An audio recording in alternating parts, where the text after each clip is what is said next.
আমাদের বিশ্বসেরা leg spinner নাই তো কি হয়েছে, আমাদের একজন রিশাদ হোসেন আছে।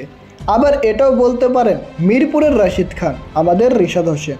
তাই তো ওয়ানডে ক্রিকেটে দারুণ চমক দেখিয়ে ওয়েস্ট ইন্ডিজের বিপক্ষে প্রথম 5 উইকেট নিয়ে নিজের ক্যারিয়ারের প্রথম ফাইবার তুলে নিলেন তিনি। কিন্তু রিশাদ হোসেন নিয়েছেন মোট 6 উইকেট, যেটা ছিল এক কথায় অসাধারণ।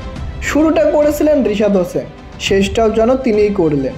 রিশাদের বোলিং তোপে রীতিমতন কোমর ভেঙে গেছে ওয়েস্ট ইন্ডিজের।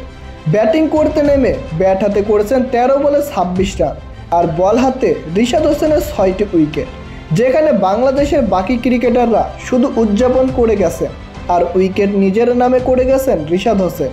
উল্লেখ্য যে প্রথমে ব্যাটিং করতে নেমে ধুঁকতে বাংলাদেশ 208 রানের লক্ষ্য দাঁড় করাতে পারে।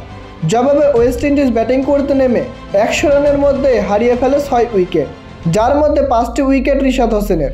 শেষ পর্যন্ত 133 রানে অল আউট হয়ে যায় বাংলাদেশ এবং বাংলাদেশের জন্য শুভ সূচনা শুরু হয়। আজকের ম্যাচে ব্যাটে বলের নায়ক শুধুমাত্র রিশাদ হোসেন। তো প্রিয় দর্শক, রিশাদ হোসেনের বোলিং অ্যাকশন আপনাদের কেমন লেগেছে তা জানিয়ে দিন আমাদের কমেন্ট বক্সে।